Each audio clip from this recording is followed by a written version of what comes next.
falando um monte de asneira, ofendendo e xingando. Eu pergunto, que postura é essa de crente que você tem? Ô, Sabino, vale dar um ponto positivo. Não me corta meu raciocínio, por favor.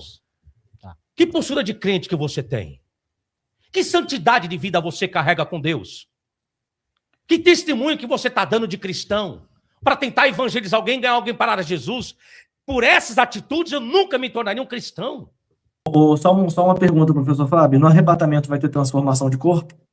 Isso é ideologia de Paulo, acho que não. Pelo amor de Deus, nada disso. Não, calma aí. Não existe. Paulo falou ou não falou? Ele falou, mas foi uma mentira que ele falou. Não existe arrebatamento. Não, tá, tudo bem. Aí já é você e ele. Mas Paulo falou ou não falou? Falou? Eu não nego o que está escrito. A questão é saber se o que está escrito é verdade. Está escrito. Eu já entendi que você é desconfiado, eu já entendi. Não, mas se tá Paulo escrito, falou tá, de... que tá escrito. Eu não estou discutindo que não está escrito. Perfeito.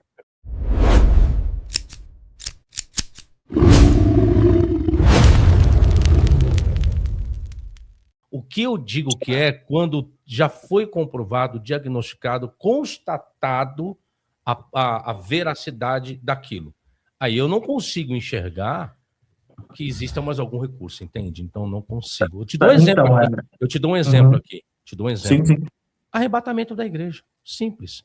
Se eu pegar os textos que alegam existir arrebatamento, o próprio Paulo acreditava, algo que não aconteceu, e as pessoas caem na mesma esperança que vai acontecer, e nem com ele aconteceu. Então isso é algo para mim que já foi fechado. Não tem como nada, ou seja, eu irei morrer, você vai morrer, os milênios chegarão, e é uma coisa que já está comprovada. Então, eu não tenho como olhar para o ótico da fé e da crença, porque eu não lido com isso, por mais que eu tenha. É nesse sentido que eu falo para você, não é falta de humildade, é uma coisa que já foi exaustivamente comprovada, é mais ou menos isso que eu queria dizer. Tá, vou pegar nesse ponto, então, do arrebatamento. Dentro dos artigos do Concílio de Chicago, é dito que o erro, ele é intencional, ou seja, quando um apóstolo quis errar de propósito para manipular alguém, para fazer alguma coisa com alguém, e não quando ele, dentro da sua limitação e carregado da inspiração, produz algo que às vezes não foi muito bem escrito, mas a intenção dele é correta. A produção dele, ela carece às vezes de uma explicação melhor, que só à luz de uma exegese profunda, ela vai ser devidamente entendida. Então, esse é o ponto. Quando o senhor disse que não haverá arrebatamento, porque o senhor vê que Paulo falava de arrebatamento na época dele, é isso? Sim. A mensagem de esperança era para o período dele e para ele também. Ok, vamos entrar nisso? É que não é assunto... Bom, se alguém entrar nessa parte de confiabilidade, sem problema algum.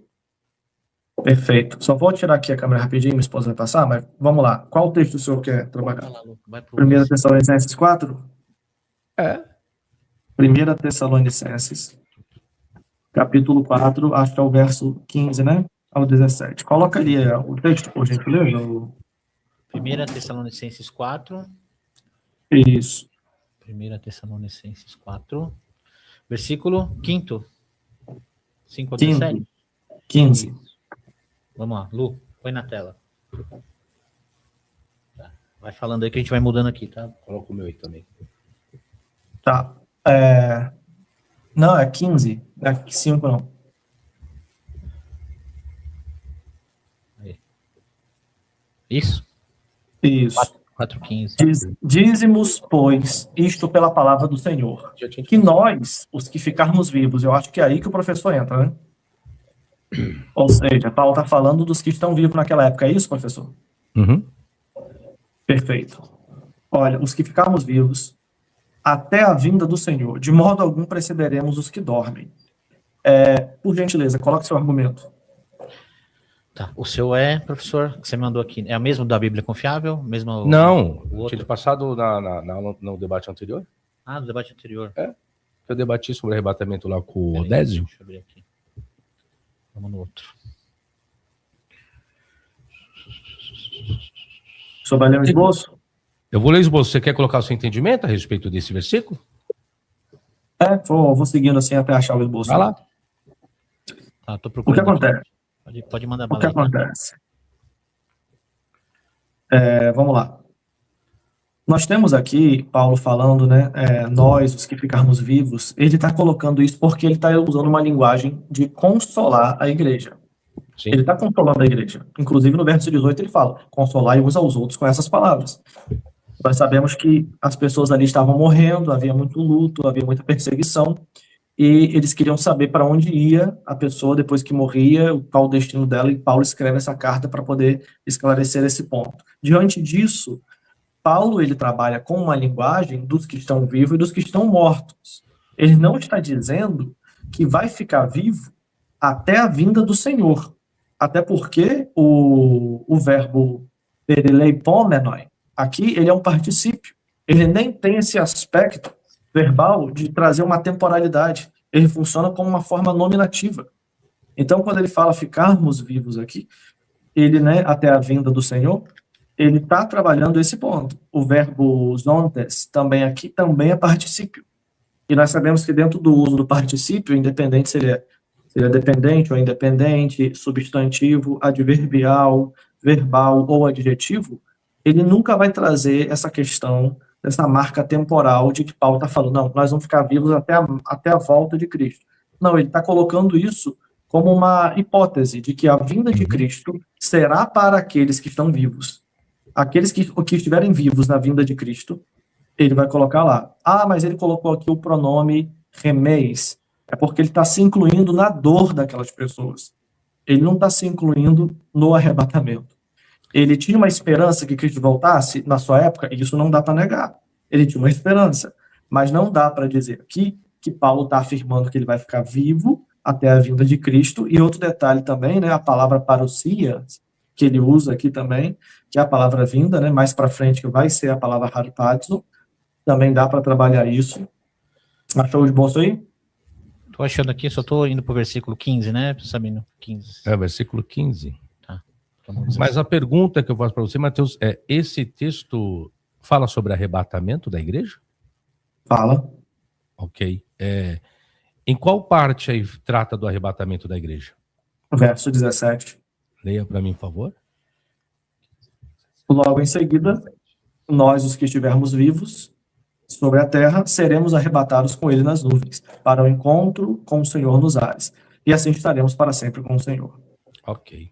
Aí trata, então, da igreja hoje futura. Então, a igreja hoje futura será arrebatada. Uhum. Então, isso não é do período dele. Não. Em onde você encontra elementos para dizer que isso se aplica, esse texto ou esse versículo, em pleno século XXI? Não é século XXI, pode ser no 22, né? Nós não sabemos a data da volta de Cristo, mas nós percebemos aqui que o ponto final, temporal da narrativa é a volta de Cristo. Ok. Ele não tá focando enquanto ele vive, entendeu? Ele está trabalhando com a ideia da volta de Cristo. Pressupondo que ele esteja vivo, o que vai acontecer com os vivos? E ele se coloca no cenário. Seremos arrebatados. Entendeu? E os que morreram? Uhum. Então esse arrebatamento é para morar no céu, é isso? Esse arrebatamento é. Ok. Sobe mesmo, por favor. Aí 17 está na tela. Ok. Existe base lexicográfica em que o vocábulo arpazo pode ser interpretado como transporte de discreto? Não, pois o verbo denota ação súbita, violenta e pública em todo o grego koiné. O caso do vocábulo depois repeita, só um pouquinho.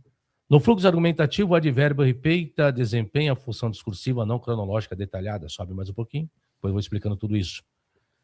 Ok. Sobe mais? Pode ir? Vamos lá para a parte mais. Sobe mais. Ficar mais resumido aqui. Aí. Os da palavra arrebatados. O futuro passivo de harpagesometa, de arpazo, descreve uma ação súbita, eficaz, exercida por agente externo, sem qualquer especificação inerente de destino, final, duração, permanência ou final escatológico. Nós já temos um problema grave aí. Sobe. O valor semântico básico do verbo é tomar a força, arrebatar, remover rapidamente e não transportar para permanência nem introduzir em estado final definitivo. Não existe um léxico que vai trazer essa conotação do vocábulo arpazo para eu saio daqui rapidamente e me estabeleço ali. Não, isso não existe em grego, tá? O mesmo padrão se mantém na Septuaginta, onde arpazo traduz verbos hebraicos de saque, resgate ou retirada brusca, sempre com foco na ação, não na teleologia. A tentativa apologética de transformar o vocábulo grego arpazo em termo técnico escatológico, ou seja, carregando nele conceitos como remoção definitiva da terra, que é isso que o conceito de arrebatamento. Retorno ao céu, ou fase distinta do plano divino, constitui uma absolutização ilegítima de um verbo narrativo. Não é isso que o verbo em grego está querendo dizer. Saio daqui rapidamente e me estabeleço lá no céu. Não, isso não existe no grego. Sobe. Vai. As nuvens em nefaleias, vamos para a próxima expressão, uma teofania e não transporte celestial. Nas nuvens, né? No universo simbólico bíblico, as nuvens não funcionam como meio de locomoção espacial, mas como sinal recorrente da presença, manifestação e autoridade divina, que é que nós temos teofania em toda a Bíblia. No Antigo Testamento, a nuvem é um elemento visual que sinaliza a presença ativa de Yahavá, e o que chama a atenção é que a nuvem descreve deslocamento espacial mensurável. Trata-se sempre de epifania, não de transporte. Esse padrão é mantido na literatura profética, apocalíptica, como Daniel 7,13, por aí se vai, com o primeiro Enoque sobe. No Novo Testamento, a nuvem envolve Jesus na transfiguração e oculta na ascensão, não como meio de locomoção, mas como sinal visível da esfera divina. Jesus não é locomovido por essas figuras. Sobe. Sobe, vamos sair da nuvem, vamos. Aqui, pronto, uma análise da expressão eis apantecem, sair ao encontro. Vamos entender isso agora. Seremos arrebatados ao encontro do Senhor nos ares. O que significa?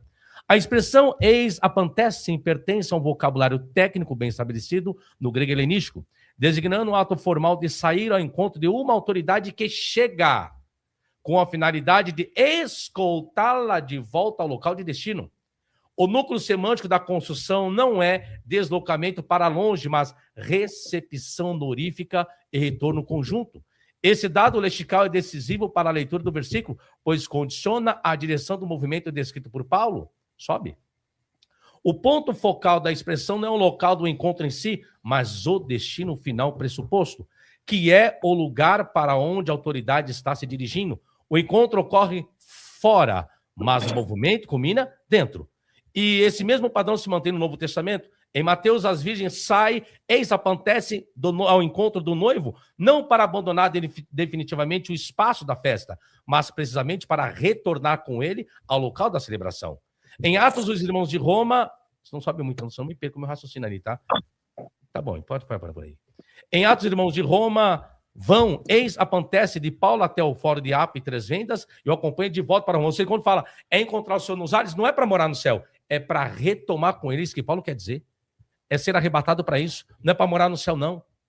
É para encontro com ele e para ele voltar para onde? Voltar para a terra novamente. Sobe, por favor. Vamos para a próxima espera. A forma correta aqui. Aplicado o versículo, a construção eis apantece em tu querio, indica que os crentes vão ao encontro do Senhor que vem com o propósito implícito de acompanhá-lo em sua chegada. Sobe. Logo, o versículo não descreve nem lexical, nem sintaticamente uma evacuação do mundo, mas uma recepção pública da parousia, da sua vinda. Portanto, o movimento vertical nos ares não redefine o destino final, apenas localiza o ponto do encontro dentro do imaginário teofânico. Sobe? Não muito. Vamos lá. A tentativa apologética de neutralizar esse dado costuma recorrer a 2 estratégias igualmente frágeis. Primeiro, sobe um pouquinho, esvaziar o termo de seu valor técnico, tratando como sinônimo genérico de encontro, ou isolar o versículo de seus paralelos neotestamentários. Metodologicamente, o problema é grave. Se eis apantece e mantém seu valor semântico normal, então o cenário descrito por Paulo é de recepção, não de evacuação. O texto pode ser debatido em seus detalhes simbólicos, mas não pode ser forçado a negar o próprio vocabulário que emprega. Análise o vocábulo no ar e encontraremos o Senhor nos ares, né? O vocábulo aer no versículo não é sinônimo de uranos, que é céu. No vocabulário cosmológico antigo, tanto o grego quanto o judaico helenístico, aner designava a esfera intermediária entre a terra e o céu. Em outras palavras, o vocábulo fala sobre o domínio atmosférico e invisível que circula o mundo humano, frequentemente associado à manifestação do divino e à atuação de poderes cósmicos. Para encerrarmos, sobe mais um pouquinho. Mais um pouco. Resumo. Logo, o ar era o meio da manifestação, não destino de permanência. Tanto que o Novo Testamento, a distinção permanece clara, conforme se encontra em Efésios, que diz: o príncipe da autoridade do Aer não reina no céu de Deus, mas na esfera intermediária do domínio cósmico. Paulo não afirmou que os crentes habitariam no ar, nem sugeriu que esse fosse o destino escatológico final. O texto descreve onde ocorre o encontro, não onde se permanece. Vou parar por aqui. O que está acontecendo aí? O professor está com o microfone aberto. Vai. Sobe. Para resumir, sobe no ponto final. O Manário, o Cabo Rutos, assim. Volta, sobe, pode subir. Deixa eu pegar o próximo lá do próprio versículo que eu destrichei. Bom, enfim. É isso daí, resumindo, é isso. Na patrística, é isso daí, nem a patrística. Vamos lá. Não existe na patrística do primeiro século ao quarto século um pai da igreja que interpretou a Panteces encontro como fuga ou retirada do mundo. Você me cortou aqui. Não, sobe lá onde eu estava, no esboço. Ou retirada do mundo. Gente, que retorno é isso aí? É o do. Fecha o áudio do professor, por favor. Não, vamos quieto aqui. Aí, não, aí. Estava dando retorno aqui, é por isso. Vai. Vamos lá. A patrística. Não existe na patrística do primeiro ao quarto século um pai da igreja que interpretou o vocábulo grego apantes, que significa encontro, como fuga ou retirada do mundo, e que entendeu a ar como morada eterna dos santos. Logo, essa ausência não é acidental, ela é estrutural e atravessa todo o período patrístico. Aí explica aqui, desde o primeiro século e por aí vai, dos pais apóstolos apologistas, sobe só para mostrar, dos séculos que eu vou trabalhando, pode subir, sobe. Sobe os pais, pais do terceiro, quarto século, nenhum deles. Sobe do quarto ao quinto século e por aí se vai. E onde eu vou tratar de arrebatamento, em 1 Tessalonicenses 4,17, não trata de arrebatamento para a morada fixa no céu. Não é disso que trata o versículo. Obrigado. Pode abrir ele e põe na câmera. Abre o professor. Aí. Perfeito. Bem, o professor Sabino só esqueceu de avaliar um termo, né? Pantote. Aqui, ó. Pantote. 1 Tessalonicenses 4,17. Eu só não fui até lá, professor. Oi? Eu só não fui até lá por causa do time, para deixar você falar. Depois eu volto no meu esboço e analiso para você. Tá bom. Pantote, quando diz que estariam com o Senhor para sempre. Aí eu te pergunto, né? Como que eles estariam com o Senhor para sempre? Na Terra? Lu, vamos pôr de novo. Essa aqui. era a perspectiva de Paulo, sim, na Terra.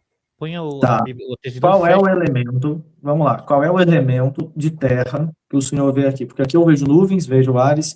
O senhor tentou aí justificar que nuvens e ares não tem a ver com o céu, mas o que eu vejo aqui são termos ligados ao céu, não termos ligados à terra. Outra coisa que é interessante é que Paulo fala, né, sobre a nossa pátria ser no céu. Ele também trabalha esse ponto, entendeu? A pátria e também... Pode falar. Se você falar de a pátria, você pode colocar pós-morte, sim, mas não configurado arrebatamento. Essa é a questão. Arrebatamento é coletivo, tá? Aí muda, são contextos diferenciados. Entendeu? Não, vamos lá. Pois a nossa pátria está no céu, de onde aguardamos o Salvador, o Senhor Jesus Cristo. Paulo está falando sobre aguardar a vinda de Cristo. Ele está falando, aí tá falando de arrebatamento? Vamos lá. A nossa pátria está nos céus, de onde vem o Senhor. Se a nossa pátria está lá e ele vem de lá, a gente vai para onde? Para a nossa pátria. Não, sim, mas esse contexto está falando de arrebatamento, essa minha pergunta é precisa. É óbvio. Específico tá... Não, tá aí a palavra harpazo. Tá, mas isso aqui é a palavra harpazo, né? Ué, se nós estamos tratando de arrebatamento, aí você está deduzindo. Não, veja, cara, isso aí, vamos lá, esse é o ponto. Exigir que uma palavra esteja no texto, em vez de exigir o seu sentido... Vamos pegar o contexto, então, para facilitar? Qual contexto você está? Qual contexto você está aí? Qual Filipenses 3:20. Coloca aí Filipenses 3:20, por favor.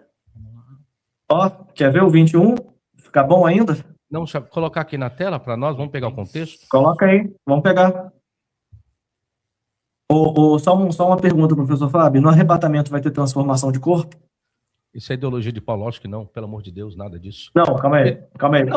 Não existe. Paulo falou ou não falou? Ele falou, mas foi uma mentira que ele falou. Não existe arrebatamento. Não, tá, tudo bem, aí já é você e ele. Mas Paulo falou ou não falou? Falou? Eu não nego o que está escrito. A questão é saber se o que está escrito é verdade. Está escrito. Eu já entendi que você é desconfiado, eu já entendi. Não, mas se Paulo falou de... Está escrito. Eu não estou discutindo que não está escrito. Perfeito. Então vamos lá. Se Paulo falou que haverá transformação de corpo no arrebatamento. Filipenses 3 o quê? 3:20. Filipenses 3:20. Se Paulo falou que haverá transformação de corpo no arrebatamento, eu tenho esse elemento também em Filipenses 3:20. Só que no verso 21, o qual transformará o nosso corpo de humilhação para ser igual ao corpo da sua glória. Pronto. Bota o 21 aí, ó. Tá vendo aí, ó? Se ele vai estar falando que a gente vai para a pátria, e para chegar na pátria ele vai transformar o nosso corpo, fechou a conta, é arrebatamento. Vamos lá. E a pátria está onde? No céu. O Vamos senhor pegar esqueceu desse texto, professor. Calma, vai devagar, que eu não analisei o contexto, você está falando que é arrebatamento. Eu só quero que você coloque o texto de Filipenses para a gente ler o contexto corrido. Só isso que eu quero. A Bíblia Vai lá. Filipenses. É, isso que eu quero. Lu, Vamos pegar põe o aí, contexto, por vamos ver se favor. vai estar falando de arrebatamento com o professor Matheus Bíblia Angel. no ar, por favor. Isso. E pega o meu esboço aí de Filipenses 3:20. Eu analisei todos os textos. Ô, professor Matheus, eu acabei de escrever um livro, está na editora, sobre a igreja será arrebatada? Procurei Filipenses É o 3:20. teu esboço? Só me fala o nome aí que eu vou te falar qual que é. Tem 1 Coríntios, Isaías, Semente da Mulher, Mateus, 1 Tessalonicenses e a Bíblia Confiável. Não, então faltou. Mas não tem problema não, a gente pega. Coloca aí para mim o texto, por favor. O texto, A Bíblia? A Bíblia online. Coloca a Bíblia online aí. Filipenses 3:20? Vamos pegar o contexto, meu Deus. Filipenses 3. 3:20. Isso. Tá no ar. Lu, põe no ar, por favor. 3. Põe aí Filipenses 3, por favor. 3 inteiro? Desde o começo? Ou só... Para mim pegar o contexto, é isso que eu tô Tá, falando. vamos lá. Eu só quero. Não dá para abrir para Ah, ser um texto corrido pode para ser. facilitar? Pode ser, aqui, ó. 3:20, desde o primeiro? Então tá aqui, ó. Aí ele vai direto, tá? A gente vai abrindo. Vai. Isso. Põe aí, Lu. Vamos lá. Peraí. 3:20. Não, é 3:1. É 3. Você quer Só coloca Filipenses capítulo 3, por favor, aquele Aí. texto corrido para facilitar. Aqui a gente. Ela vai assim direto. Aí eu vou mudando. Não, você já fez da última vez, mas é a outra lá Bíblia. Codésio. É isso que eu tô dizendo, meu Tá, filho. qual Bíblia que você quer? Qualquer uma que você me coloca, você vai me deixar nervoso. Calma. Filipenses 3, que dá para ver todos Tá, os versículos peraí. para facilitar. Vai falando alguma coisa. Enquanto a gente abre aqui. Que eu vou falando alguma Vai coisa? conversando com o professor. Poxa, vou pegar a quadrada aqui, peraí. Filipenses 3. Aqui a quadrada. Filipenses 3, versão Isso. ATF. Qualquer versão. ACF. Vamos lá. Para ajudar, para Luzito, facilitar. põe aí na tela. Isso, põe por na favor. tela. Isso. Agora só amplie para mim poder ler. Vamos lá. Não vai ficar difícil, né? Deixa eu ver onde. Amplia um pouquinho mais, que eu não estou conseguindo enxergar aqui, não. Dá para ampliar mais isso daí? Acho que não. Então não era essa versão, não. Não dá para ampliar? Peraí. Meu Jesus. Então põe aquela lá sua mesmo, vai. A gente vai mudando? Vai aquela lá mesmo. Vai lá. É que eu queria encontrar a perícope aí. É isso que eu queria saber. Vamos ver se dá pra ampliar nessa. Verso 14. Então, é isso que eu queria enxergar aqui, que nem eu estou enxergando. Então, dá para enxergar, ó, vamos lá. Verso Não, é que eu 1. quero. Aqui, ó. É que Não, você Thiago. ouviram uma coisa. Não seleciona, não. Coloca lá Na outra mesmo? na outra mesmo. Vai lá na outra mesmo, por favor. Vamos na outra. 3 desde o começo, né? Isso. 3. Ele fala da circuncisão no Isso. início. Então, Aí depois ele fala que foi 14. perda. Coloca 14, que o Matheus falou que ia iniciando 14. 14. Deixa eu ver como é isso. Coloca 14 aí. Aí a gente vai seguindo. Ó, 14, vai. Vamos lá. Prossigo para o alvo pelo prêmio da soberana vocação de Deus em Cristo Jesus. Ok. Vocação. salvação, né? Salvação. Prossigo para o alvo pelo prêmio da soberana vocação de Deus em Cristo Jesus. Próximo. Por isso, pela vocação, todos quantos já somos perfeitos, somos os que são perfeitos. E os que são perfeitos, sintamos isto mesmo. E se sentis alguma coisa de outra maneira, também Deus vô-la revelará.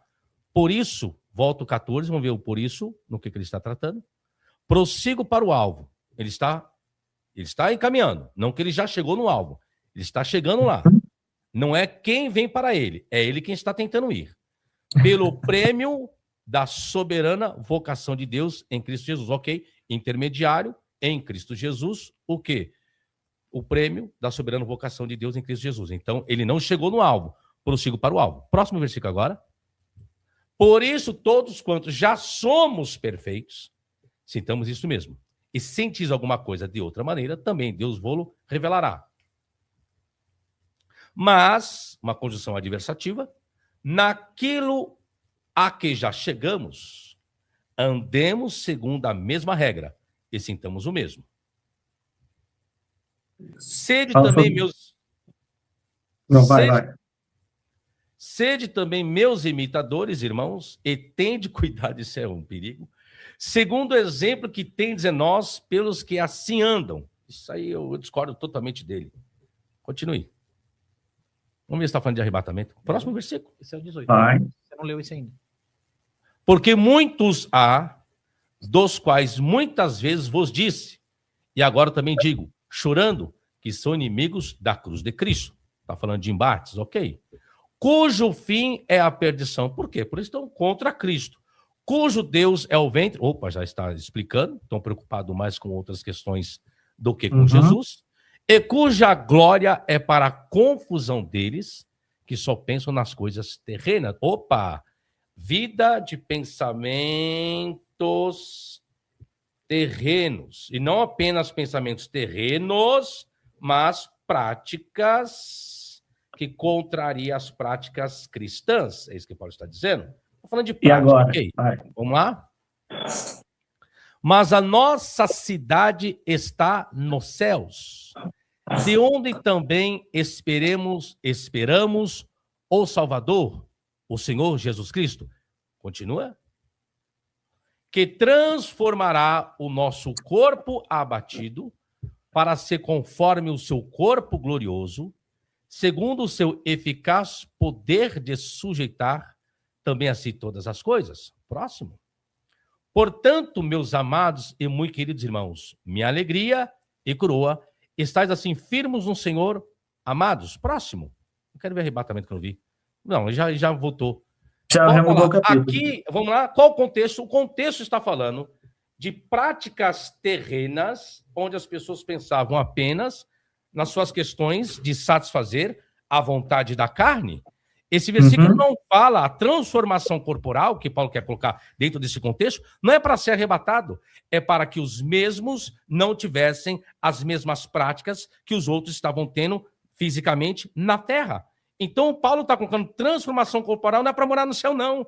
É para evitar situações na própria terra.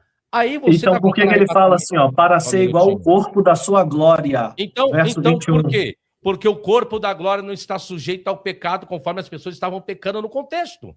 Ótimo! É Jesus ressuscitado, meu pastor. Sim, eu não estou... Ó, veja bem, você não está entendendo. Eu não estou falando que o texto não está falando de corpo ser transformado.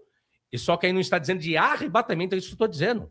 O contexto não coloca esse contexto, fala de eu ter um corpo transformado? Sim. Igual de Jesus, sim. Para quê? Para morar no céu? Não. Para que eu não faça igual as pessoas estão fazendo por intermédio do seu corpo. Volta o contexto lá. Não. Volta o contexto lá.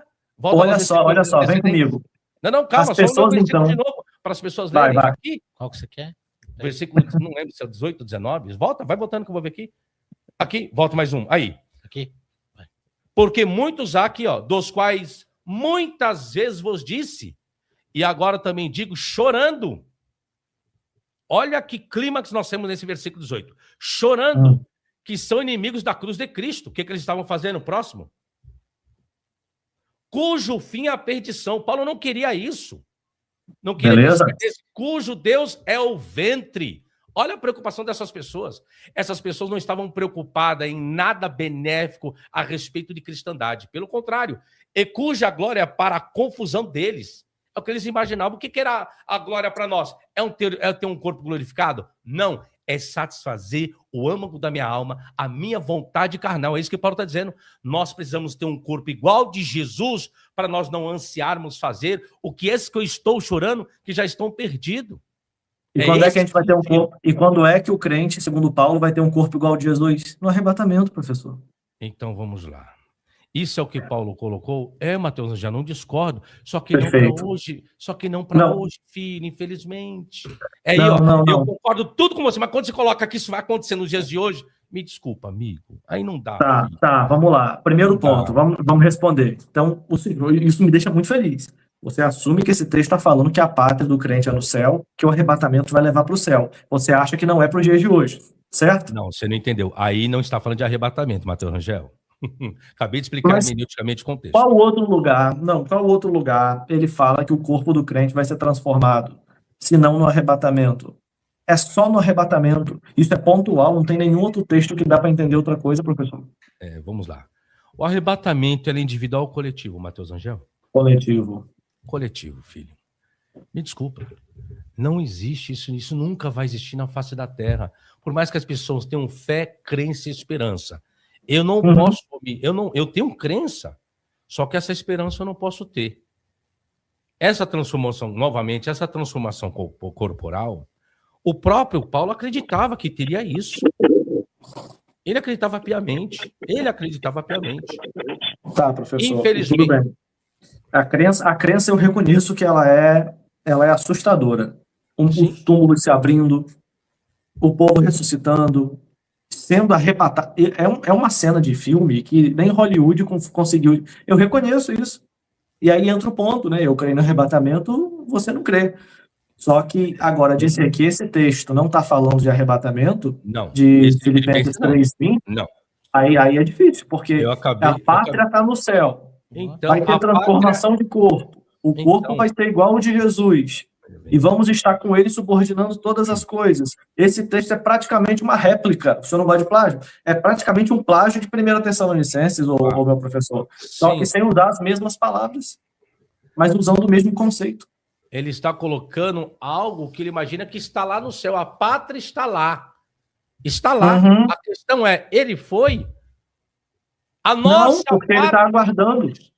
E por isso, então, por que isso não existiu? Porque não existe, porque ele morreu. Ele não teve... Vamos voltar onde você está. Vai. Fala de corpo glorificado? Fala. Paulo teve corpo glorificado, e o corpo, para ser glorificado, não é em morte, não. É em vida, que é pior. O que Paulo está colocando em Filipenses é ter transformação corporal vivo, não ter transformação corporal com corpo morto. Olha o problema aí. Olha só. Eu pergunto, Paulo está vivo para ter o corpo transformado, para ir para a pátria dele? Tá bom, vamos lá. Vamos entrar no grego aqui para ficar bonito. Apekderrome, essa expressão aqui, que é aguardamos, né? Paulo está falando que ele aguarda ao Senhor, é um verbo indicativo presente, médio passivo depoente da primeira pessoa do plural. Nós temos aqui um dado muito interessante, professor. Qual é esse dado? É o dado de que o verbo no tempo presente indica a esperança dele, e não que ele esperava Jesus para o tempo presente, mas que naquele momento ele aguardava o Senhor vir. E isso não é nada... Vivo ou morto? Enquanto ele estava vivo, ele aguardava. Agora, ele não está dizendo que Cristo vai voltar na época dele, ele está dizendo o que ele sente enquanto vivo. Afinal de contas, o tempo presente, ele é deítico no grego. O senhor sabe disso? Ele fala sobre o tempo verbal dele, né? No caso, ele fala de uma situação em ocorrência. Tá bom? Se a gente entrar ainda, né, na questão também do aspecto verbal, aí nós vamos ver que é linear. Fala de uma coisa que é como se fosse um ponto e uma linha, que não tem fim. É como se é semelhante ao gerúndio do português.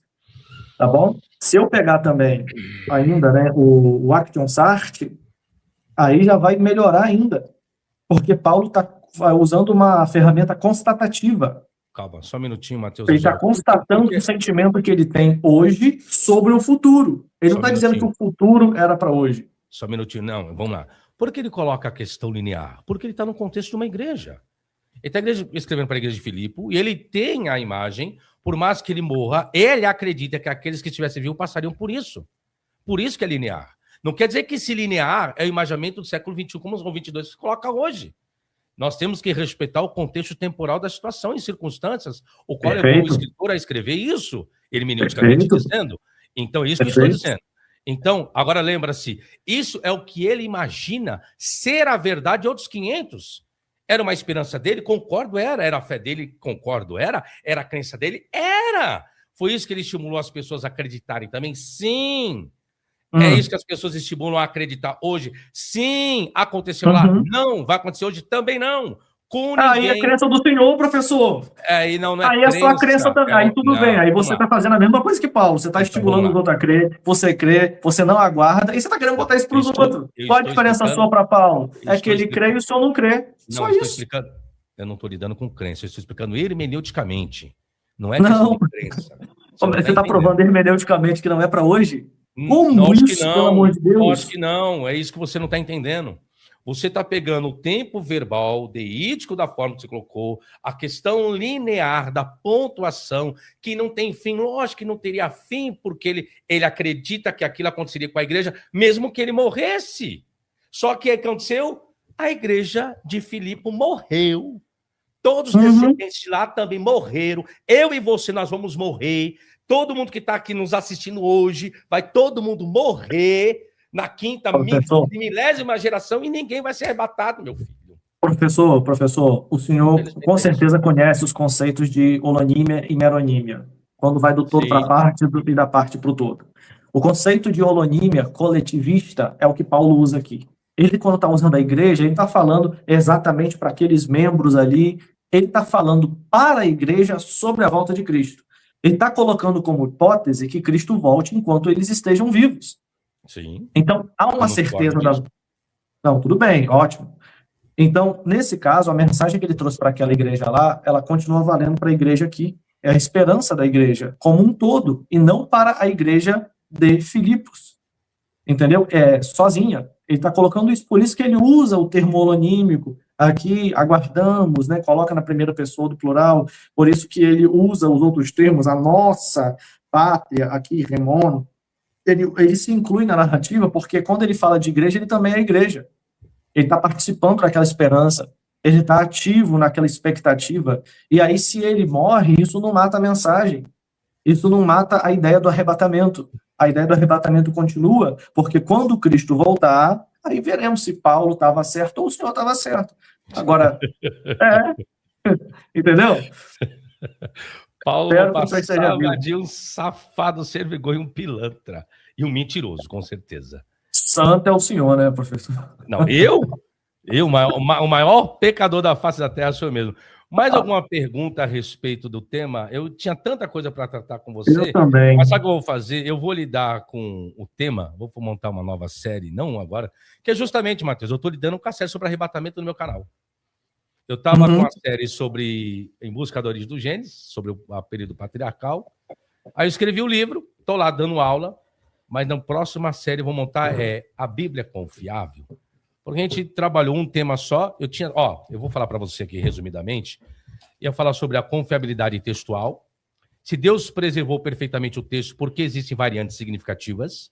A outra pergunta é: se a multiplicidade de manuscrito garante estabilidade, por que é necessária a crítica textual? Depois ia trabalhar o segundo tópico, contradições narrativas. Ia pegar sobre a ressurreição, a conversão de Paulo, a morte de Judas. Depois ia trabalhar com teologia em desenvolvimento, que era escatologia iminente. Acabamos entrando. 1 Tessalonicenses 4,15, nós, os que ficarmos vivos, confronta com Mateus 16,28, alguns não morrerão antes do reino, porque a parousia não ocorreu naquela geração. Depois ia trabalhar com a questão de canonização, se a Bíblia é a autoridade final, quem definiu quais livros pertenceriam a ela.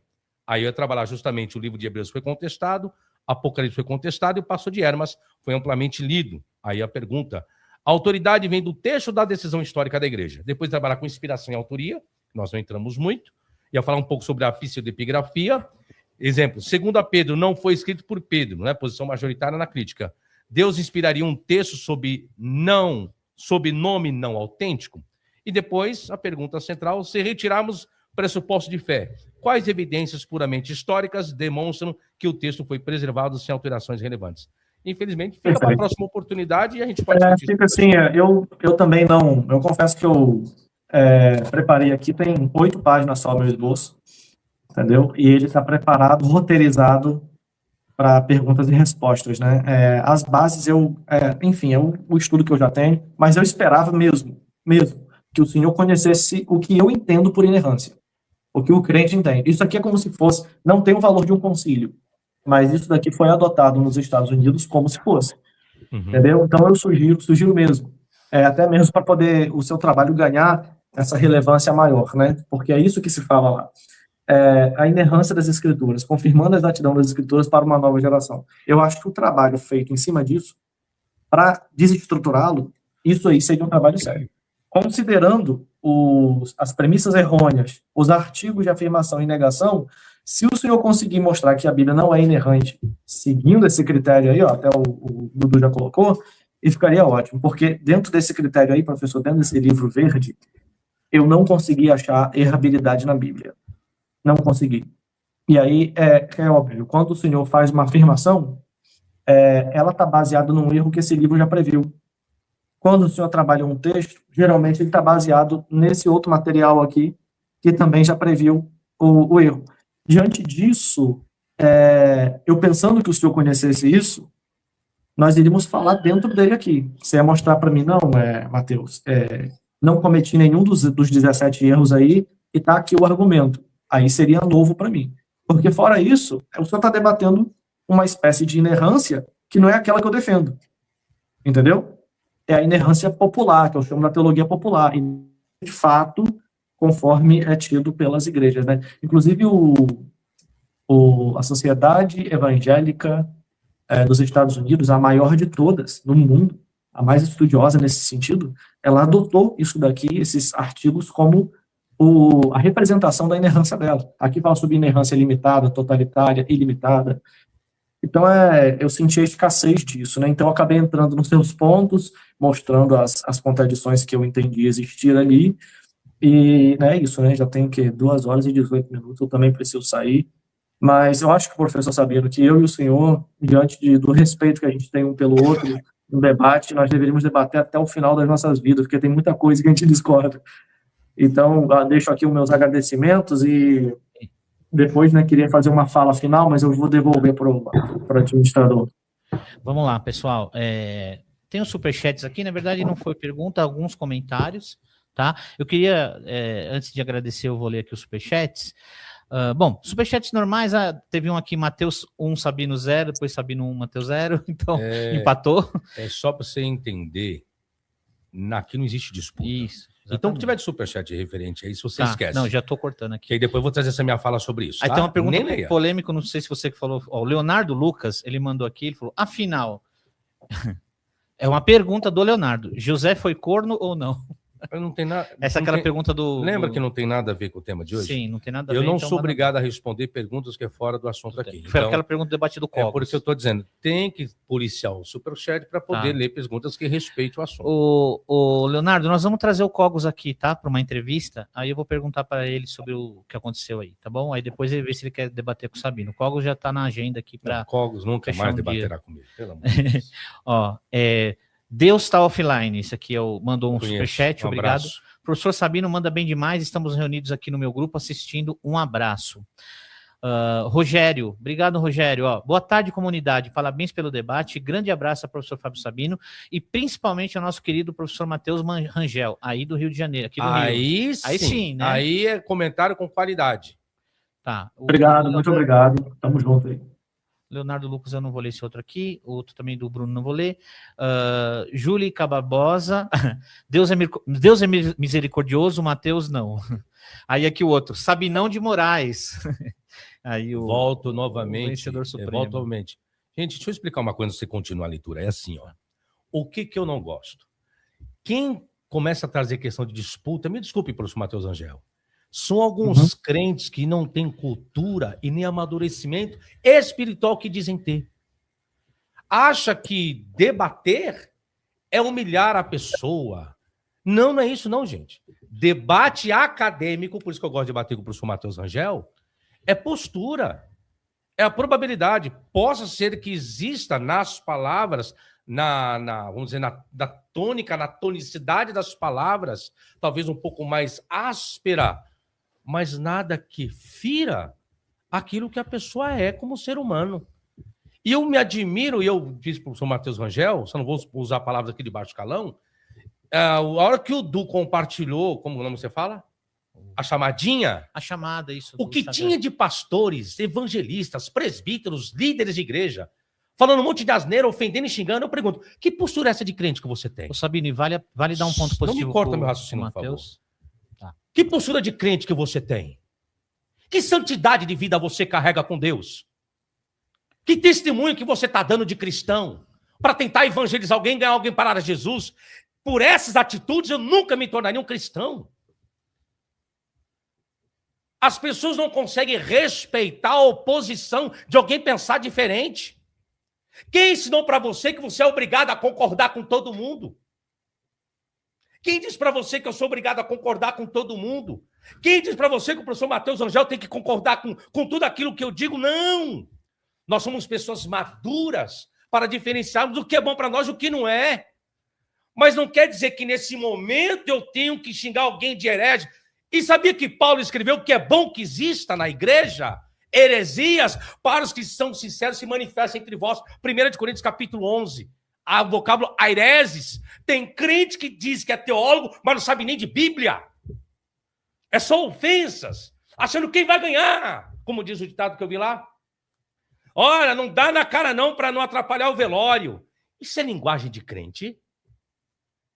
Eu fico abismado. Depois quer dar bom testemunho do quê? Campadas, muitos de hipócritas, salafrário. Usa uma veste de santidade estereótica, mas lá dentro é podre, sepulcros caiados. Sabe por que eu deixei de ser evangélico? Sabe por que eu deixei de ser cristão? Para não ser hipócrita, como muitos dos senhores são. Em cima do púlpito usa palavras bonitas, não falam palavrão, mas nas redes sociais, aquilo que contém seu pensamento começa a ofender a pessoa. Isso é postura de crente? Graças a Deus que eu deixei. Para não ser mais um fariseu hipócrita como muitos. Alguém viu ofendendo a pessoa do professor Matheus Rangel? Não. E todo mundo querendo atiçar o professor Matheus Rangel.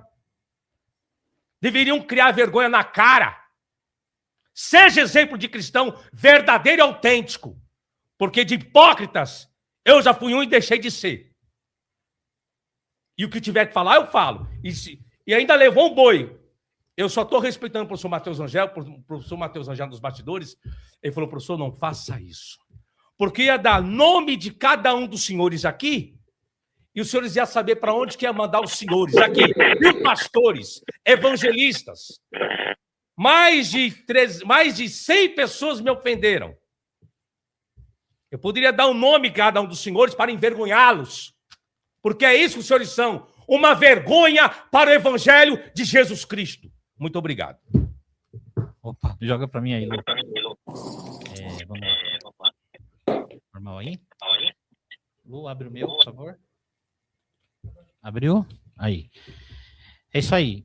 Pessoal, eu só queria, que a hora que o Sabino estava falando, eu só queria dar um ponto positivo aqui para o pastor Matheus Rangel, porque eu acompanhei alguns comentários e o próprio pessoal entrava, Sabino, falando, vai para a guerra, tal, e o pastor Matheus Rangel, ele falou, calma, irmãos, não é nada disso. Ele foi o moderador aí de alguns comentários, tá? Do que eu acompanhei, que foram muitos comentários.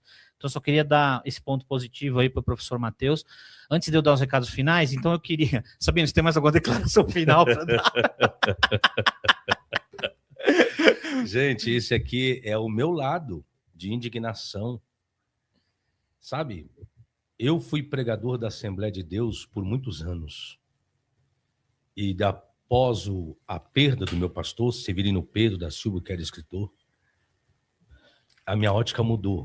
E eu pensei até, mas de que jeito volta? Eu vejo as pessoas fora amando melhor do que aqueles que dizem ter Deus, Jesus e Espírito Santo na vida, gente. Pregam sobre fruto do Espírito e obra da carne. Pregação é linda, mas na prática não é isso. Por isso que eu deixei de ser cristão, para não ser mais um hipócrita. E quem está dentro, por favor, que seja. Dê um exemplo, por favor. Deixa o Matheus Rangel falar, quero ouvir o professor Matheus. Professor Matheus, deixa eu falar aqui. Primeiramente, muito obrigado, viu, professor? Desde o primeiro contato aí que a gente falou, agora eu queria dar o meu depoimento aqui com o professor Matheus, ele foi super solícito, porque, olha, professor, eu queria te falar uma coisa. A gente tem chamado aí até a indignação do sabe. Eu sou cristão, tá? Para quem não sabe, isso aqui é um canal cristão, mas a gente abre para todo mundo, tá? Eu já fui líder de ministério, já fui cantor do Renascer Praise, então, assim, eu já sei muito o que é esses bastidores aí. Então, eu queria só dar uma palavra aqui dizendo para vocês o seguinte, eu queria agradecer ao professor, porque o professor é um dos poucos aí, homens de Deus, que aceitou, tá? Tem muita gente aí, eu queria falar, abre para mim, Lu, inteiro, por favor. Eu queria dar um recado aqui agora, porque o Sabino sabe, ele está acompanhando a gente aqui, e inclusive eu tenho sido muito criticado, né, porque eu tenho aberto o canal aqui para... aberto aqui o canal para o pessoal, e você tá levando o Sabino lá, a gente trouxe o chileno aqui na... Sim. Cara, olha, professor Matheus, depois entra aqui no canal e vê o episódio com o chileno, ele é um ateu, ele é não sei o quê, mas a gente tava com um pastor aqui, e o pastor deu um testemunho, e ontem o chileno foi num podcast junto com o cara da Globo, e falou do testemunho que o pastor Anderson deu aqui, o pastor Anderson, que ele debateu com você, ele tem uma filha, cara, que ele pegou ela com AIDS no lixo, com 1 mês de vida, ele cuidou dela, ele levou ela para a igreja dele. Hoje, eu fui no estúdio dele da entrevista. Hoje, essa menina, ela cuida de todo o estúdio. Então, ela é um testemunho vivo. E o chileno, que é ateu, né? Ele chorou, cara, na hora do testemunho. E antes de ontem, ele foi num podcast com aquele cara que era da Globo, eu esqueci o nome dele, e ele deu testemunho da menina. Então, assim, a gente abre porque, edificando vidas para quem é cristão, para quem não é também. Então, assim, nós não vamos parar. Fui muito criticado, tive que dar entrevista no canal do Humanista outro dia, porque entraram no canal dele lá do último debate, meteram o pau em mim, falaram um monte. Não tem problema, pode meter o pau, que eu vou abrir para mais pessoas. Então, eu queria agradecer ao professor Matheus, porque esse sim é um verdadeiro homem de Deus, tá? Ele propôs o debate com toda a educação e veio aqui defender a tese dele, assim como o Sabino, foi no amplo respeito, e é isso. Professor... E pode dizer uma coisa do professor Matheus? Eu já falei... Coloca aí o Matheus aqui na tela. Põe o Matheus aí na divisão de tela. Isso. Eu já falei isso pro Matheus, já falei em live, já falei pro Matheus. Eu tenho o contato dele. A única pessoa que eu consegui, até hoje, debater academicamente foi só com o professor Matheus Angel. Porque houve academia, houve respeito, posições contrárias e conflitantes é normal no verdadeiro debate acadêmico. E acabou. Obrigado novamente, professor Matheus Angel, pela educação, pela exposição, por tudo, e sucesso e vida longa para você. Professor Matheus, considerações finais, deixa suas mídias sociais, já está convidado para a parte 2, depois o senhor me fala a sua agenda, manda para mim, vamos ter uma parte 2, tá? E eu queria que o senhor viesse em São Paulo também, quando estiver em São Paulo, me avisa, a gente faz um presencial. Professor, mídias sociais, consideração final, é com você. Bem, gente, toda essa indignação aí do Sabino, ela é óbvio, né, que tem uma base. Infelizmente, muita gente é assim, age como torcedor, age não sendo muito cristão. Eu acredito também que Sabino não está vendo só eles, como ele já notificou aí, também está vendo o nosso exemplo aqui, que já é o segundo debate. Eu e o Sabino, uma vez ele ligou, né, para mim, a gente conversou bastante. E assim, fora do debate, o Sabino é um cara muito gente boa. Doido.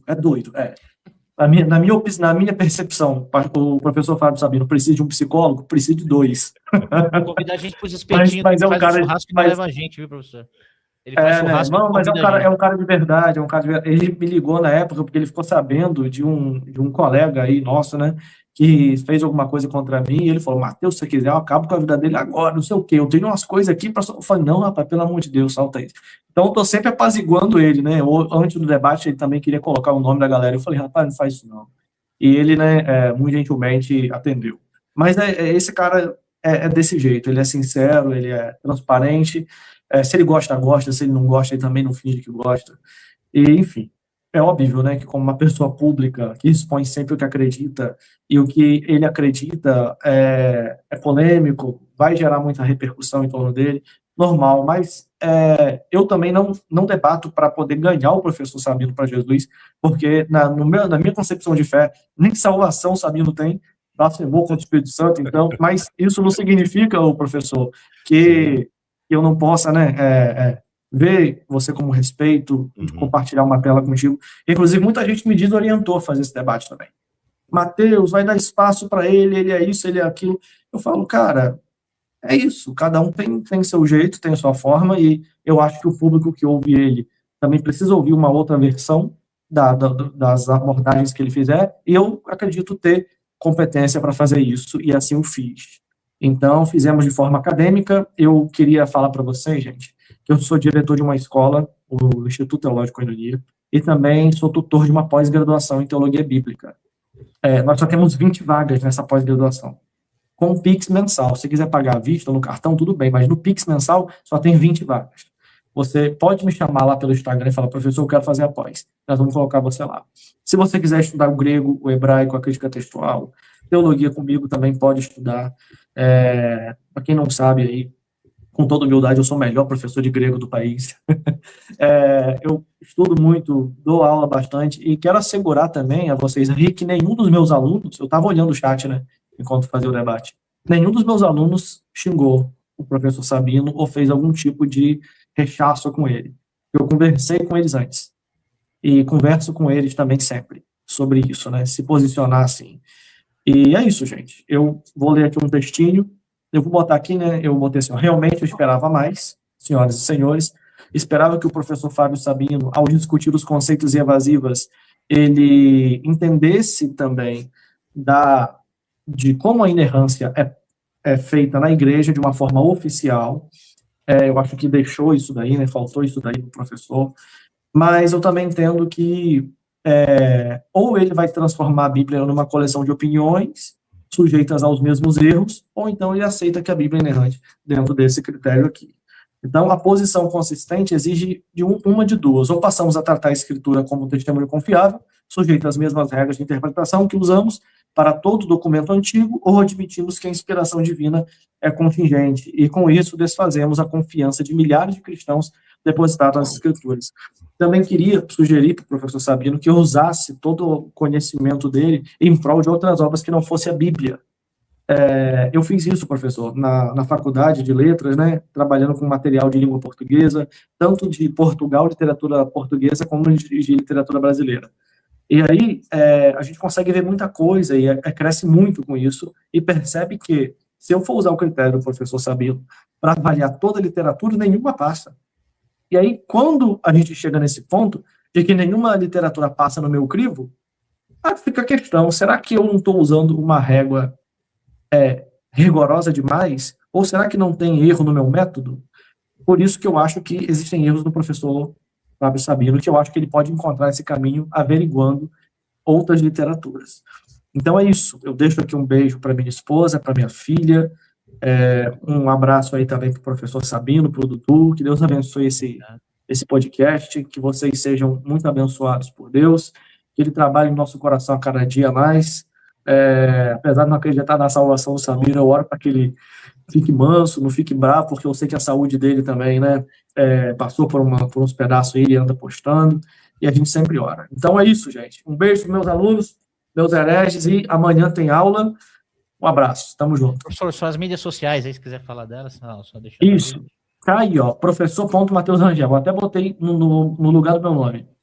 Segue lá no Instagram, professor Mateus Rangel. Tem também o site, eu não sei se você consegue colocar aí, eu vou mandar aqui para você. Deixa eu abrir aqui, a gente já põe. Isso. Fala ele para mim que eu coloco ele aqui, depois a gente põe na tela. www.koinonia, entendeu? Koinoniaitk.com. ITK.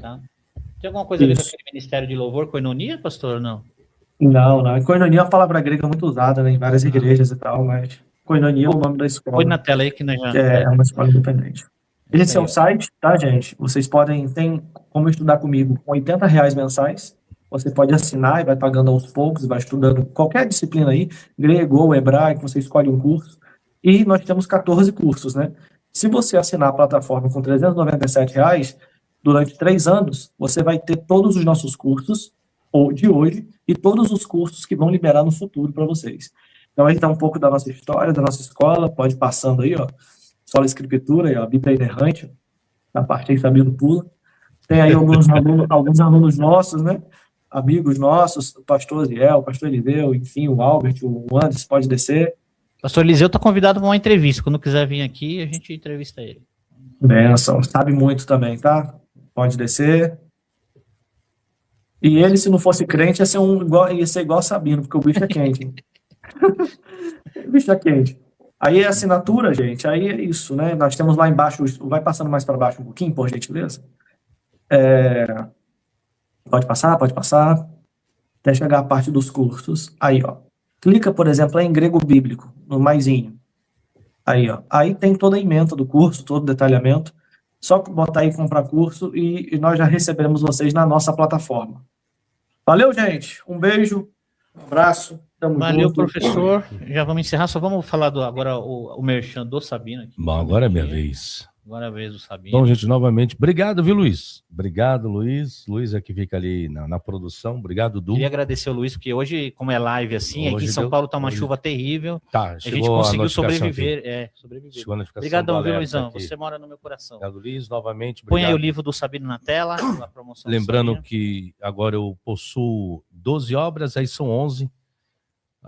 O lançamento do ano passado, mais de 200 páginas, Paulo, o personagem polêmico do Novo Testamento. Aí está meu primeiro livro, aí, que é o Manual de Exegese, uma crítica em Ezequiel 28. Enfim, só não está aí do Arrebatamento, que ainda não fiz o banner novo, mas vou fazer uma promoção aqui agora para quem quiser adquirir 12 obras, minhas 12 obras por apenas R$1.000. Só entrar em contato comigo no WhatsApp, DDD 11 9 96937519. E se quiser conhecer um pouco mais do meu trabalho, só acessar o meu site, que é o professorfabiosabino.com.br. Tá lá meu site. Todos os livros pagam no Pix, pode ser parcelado? Pode também. Tem um vasto material didático lá para quem quiser adquirir. E também tem cursos de hebraico, grego, hermenêutica e exegese, que é a minha especialização. Então, quem quiser conhecer meu trabalho, só acessar. E o meu canal do YouTube, Professor Fábio Sabino, .oficial, Instagram também, enfim, TikTok, todas as redes sociais. E agradecer também a Josi, ao meu coraçãozito. Muito obrigado novamente. Um beijo no seu coração. E a todos aqueles que estão me assistindo, para a Bia, para o Serginho, enfim, para a galera toda lá da Zona Leste, da região do ABC. Meu carinho enorme, não vou falar mais de nome aqui, senão depois as pessoas vão me cobrar e não vai dar nada certo isso daí. Professor Matheus Rangel, novamente, obrigado pelo carinho, obrigado pela atenção. E voltaremos mais vezes junto, aqui, professor. viu? Obrigado. Estamos junto, misturado. Eu que agradeço. E para você que nos ficou até agora, se inscreve no canal, compartilha essa live. Tem gente que chegou agora, vai ficar aí. Se inscreve. Obrigado pela enorme audiência. Bateu o recorde hoje do canal. Chegamos a bater teve dia 980 pessoas. Um abraço. Se inscreve aqui no canal. Dia 5, semana que vem, Pastor Fábio Sabino. Pastor. Ele vai me bater. Eu vou chamar Professor Fábio Sabino. Não é de propósito, viu? Foi sem querer. Professor Fábio Sabino contra Apologeta Diego e Pastor Anderson Dias. Dia 5 às 18 horas, não perca. Se inscreve aqui, vai ter muito mais. Flávio Amaral, Edson Boaventura falando dos OVNIs, e é com você. Um abraço a todos. Obrigado, professor Matheus. Obrigado, professor Sabino. Até a próxima. Um beijo no coração de vocês. Deus abençoe a todos. Tchau. Valeu.